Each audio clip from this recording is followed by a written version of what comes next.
Hello and welcome to Rahul academy, शून्य से शिखर तक। राइट, ओके गाइस, ये हमारा क्लास 10th का नेक्स्ट लेक्चर है, ठीक है। और आज का जो हमारा टॉपिक है वो है इर्रेशनल नंबर्स। इर्रेशनल नंबर्स, ठीक है। ये वे नंबर्स हैं जिनको हम P/Q के फॉर्म में रिप्रेजेंट नहीं कर पाते। चलिएगा, तो बात करते हैं हम लोग आज इर्रेशनल नंबर्स की, ठीक है। हम क्या लिखते हैं बेटा?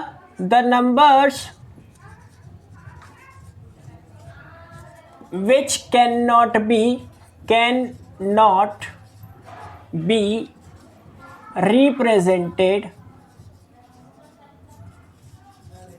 represented in the form of P/Q are known as irrational numbers।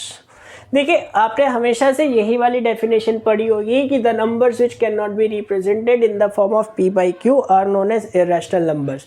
यहाँ पर प्लीज ये मेंशन करना मत भूलिएगा कि where P and Q are integers. ये सबसे मस्ट कंडीशन है। क्यों है? देखो मैं बताता हूँ। आप याद करिए, सपोज करिएगा कि आपके पास में √2 है, ये आप कहते हो कि ये इर्रेशनल है, ठीक है। √2 का वैल्यू क्या होता है बताइए? 1.414। क्या खत्म हो जाएगा यहाँ पर? नहीं, चलता जाएगा, कभी खत्म नहीं होगा। तो अगर मैं इस नंबर के अपॉन में 1 लिख दूं तो P/Q के फॉर्म में तो हो गया, अपॉन में ही तो लिखना है, ठीक है। लेकिन कंडीशन है कि P and Q should be integers. 1 तो इंटीजर हो गया, लेकिन ये वाला जो नंबर है ना, ये इंटीजर नहीं होगा, ठीक है। That is why √2 is irrational. क्यों? क्योंकि √2 की ऐसी कोई फिक्स वैल्यू नहीं है जिसको हम रख करके इस रूट को सॉल्व कर सके। Okay, there exist no such value whose square is √2। Okay, तो इसलिए √2 यहाँ पर इर्रेशनल होगा और ये कंप्लीट डेफिनेशन बनती है। वैसे ही अगर मैं √3 को लिखता हूं तो 1.732 चलता जाएगा, कभी खत्म नहीं होगा, ठीक है।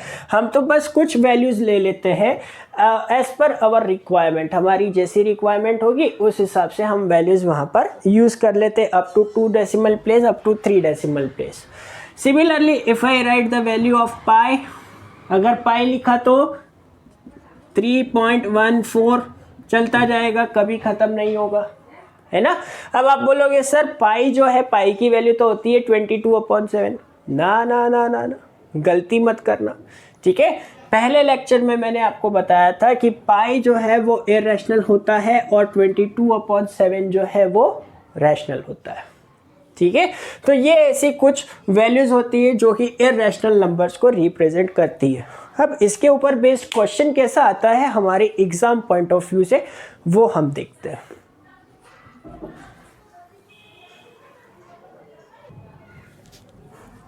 ओके, जैसे हमें यहाँ पर दिया हुआ है बेटा कि prove that 5 - 2 √3 is irrational given that √3 is irrational. ये आपको दिया हुआ है, ठीक है। ये CBSE का पैटर्न क्वेश्चन है, हर बार पूछता है इस टाइप का एक ना एक क्वेश्चन इस चैप्टर से ज़रूर आता है कि प्रूव दैट 5 - 2 √3 इज इरेशनल। इसे हम प्रूफ कैसे करेंगे बेटा? By method of contradiction.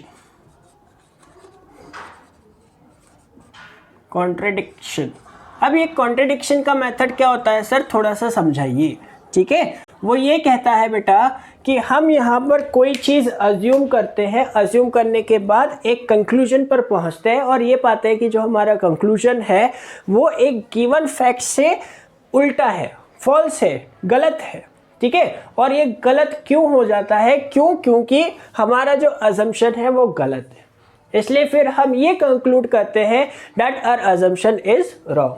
देखो इसको हमें लिखना कैसे है, हम ये लिखेंगे कि लेट अस assume that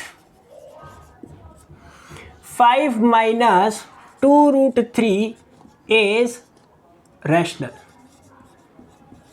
है ना। हमने क्या मान लिया?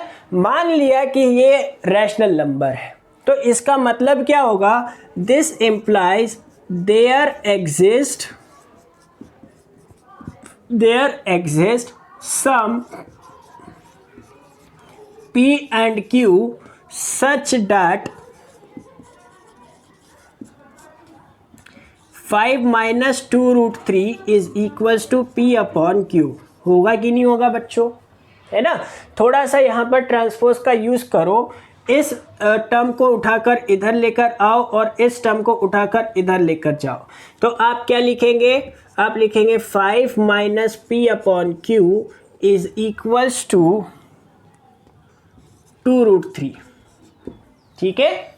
और इसे जब आपने आगे लिखा तो आपने q को मल्टीप्लाई किया 5q माइनस पी होल के अपॉन में q इज इक्वल्स टू 2√3, या फिर ये कहे कि √3 और इस 2 को नीचे भेज दीजिएगा तो ये 2q हो जाएगा, है ना।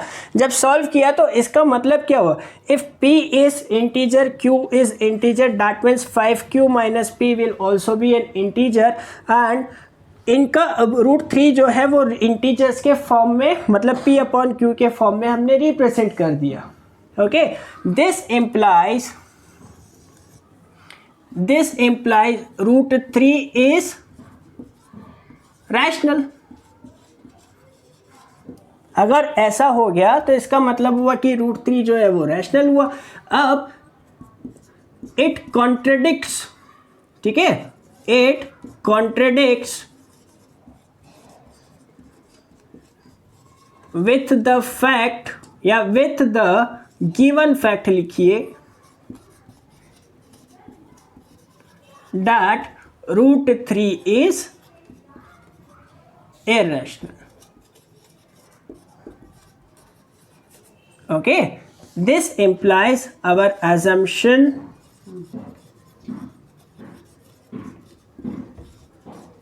is wrong. Okay, this implies our assumption is wrong, and it implies that, what it implies? It implies 5 minus 2√3 is irrational। Okay, hence proved.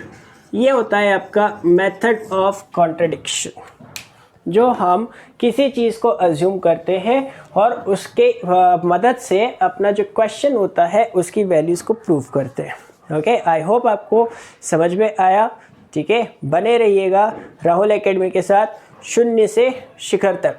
स्वस्थ रहिए, मस्त रहिए, अपना ख्याल रखिए। Bye bye, take care, God bless.